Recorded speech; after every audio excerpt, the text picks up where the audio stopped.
Hello mga sangkay, mga kalingap. Welcome back to my channel. Ito po muli ang yung sangkay na si Sangkay Lons muling nagbabalik. Kumusta? Kumusta kayong lahat? Sana nasa maayos na kalagayan ng lahat.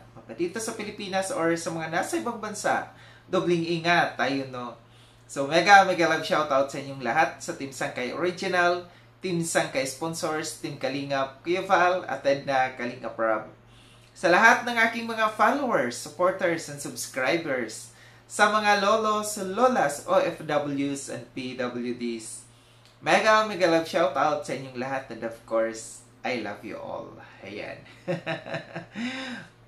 Mega love shoutout kay Tita Mina Ramilyon, Tita Kong Vayots, kay Manay Tere ng San Diego, California, sa aking mga kasamahan sa Kalingap Watchers, nandiyan dyan sina Bobby TV 143, Brenda Garcia, Marizel Arevalo, Chingbudayo, 12 Midnight Vlog, Rhea Mix Vlog, Edgar Elia, Irene Miguel Passion, Twins Vlog, Kabebeng Beshi Channel, Lovely Rose Kimura, Sweetie Pearl Vlog, Quintana nga pala, Simpleng Buhay Vlog, Trico Vlogs, Anarita Reyes TV, Esther Mores, Beth Bishop, Edna Taitus, and Bobby Barreto.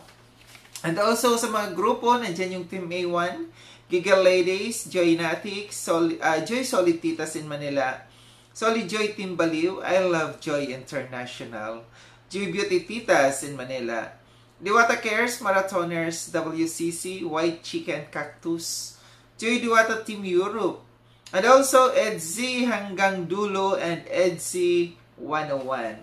At sa iba pang mga grupo dyan, sa mga love teams, no, na sumusuporta sa akin. Siyempre, sa mga nagmamahal kay Sangkay, mega love shoutout. Ngayong araw nito mga Sangkay, pag-usapan natin, no? Meron akong napanood na upload ni Kapeso, no?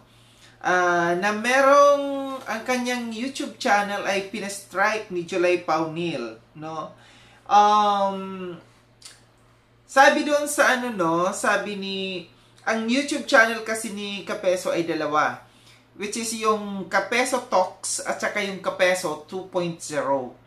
Ang na-strike dito ay yung Kapeso Talks 2.0, no?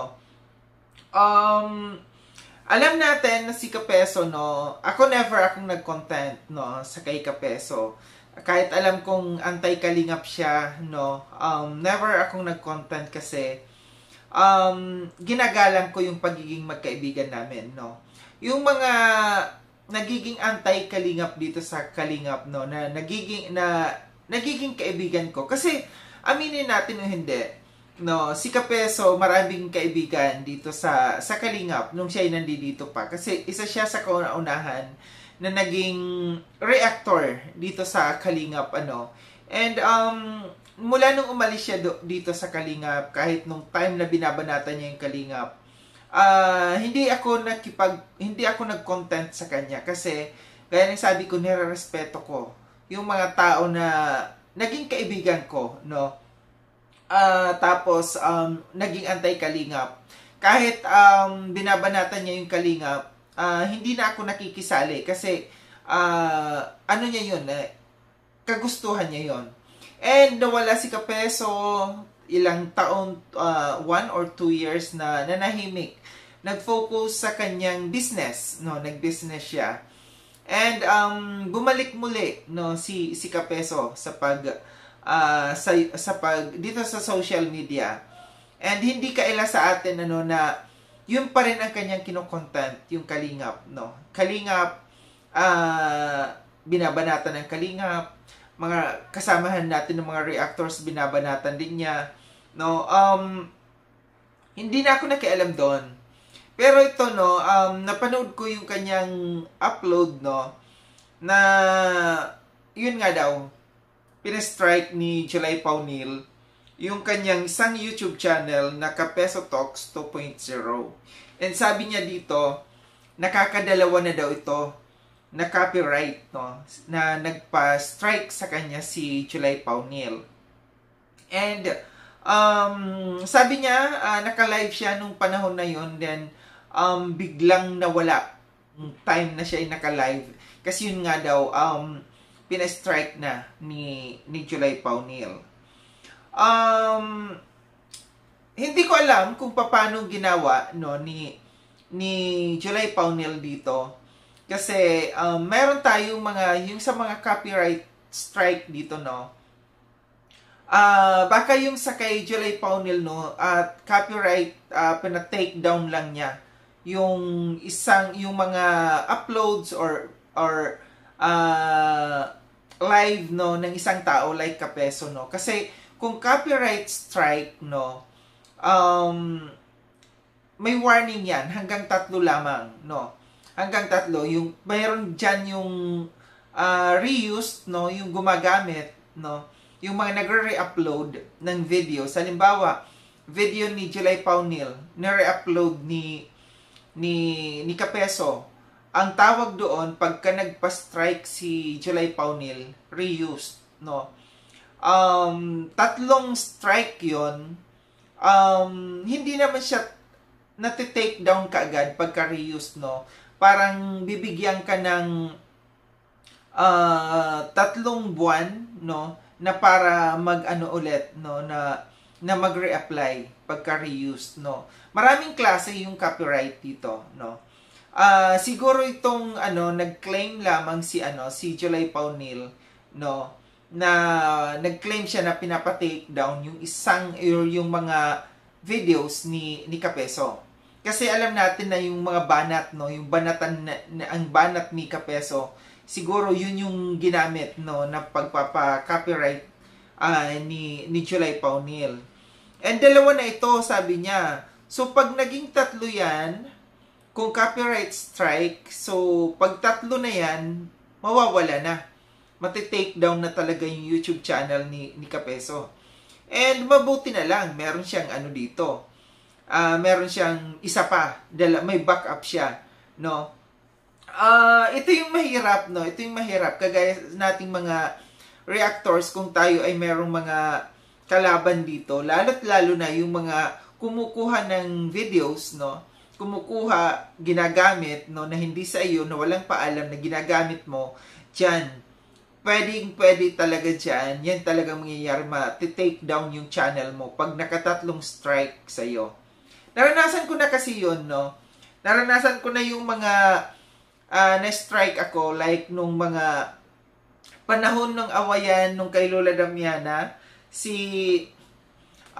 merong si Wow, parang may mga sa akin noon, may nag-strike, nakadalawang strike ako noon, no. Tinitake down yung mga videos ko, inaalis.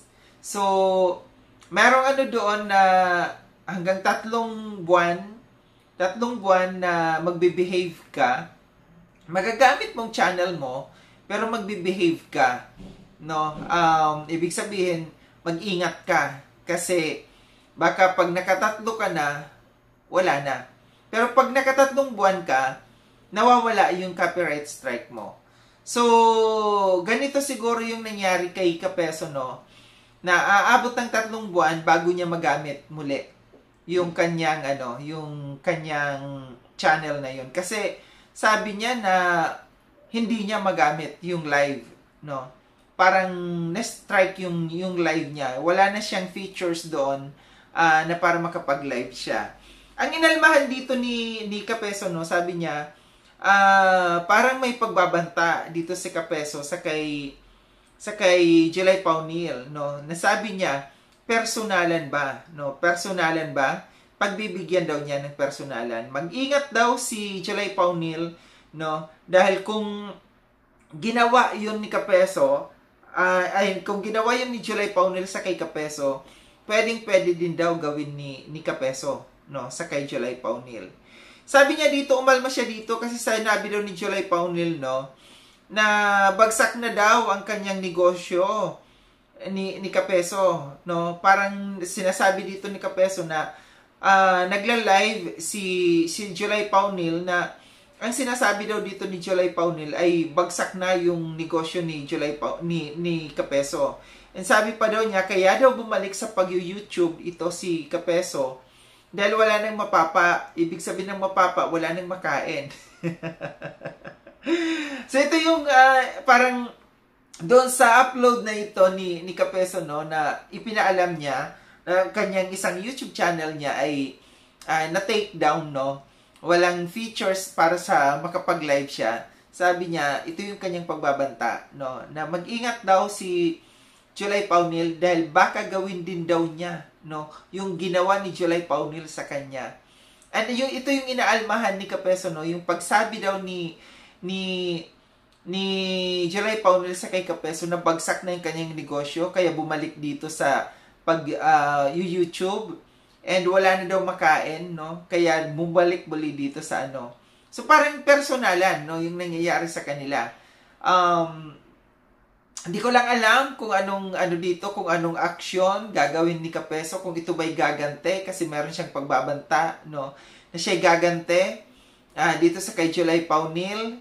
Well, tingnan natin kung hanggang saan aabot ito, no? At tingnan natin kung mare-recover pa ba ni Kapeso yung kanyang pangalawang channel na pina-strike ni July Paunil. Ang mahirap diyan, no, kung may mga taong sumunod.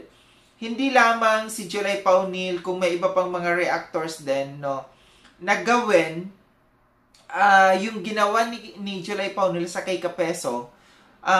Madudurog talaga, no, malulusaw talaga ang channel ni Kapeso dito pagka meron pang ibang mga reactors, no, na gawin kagaya ng ginawa ni July Paunil. Mahirap, kaya mag-ingat, no. Ito yung pinakaiingatan natin kasi baka pagdating ng araw yung pinakaiingatan nating YouTube channel bigla na lang malusaw sa mga taong nagpapa-strike dahil nga meron kang ginagawang hindi maganda doon sa taong nagpapa-strike sa'yo.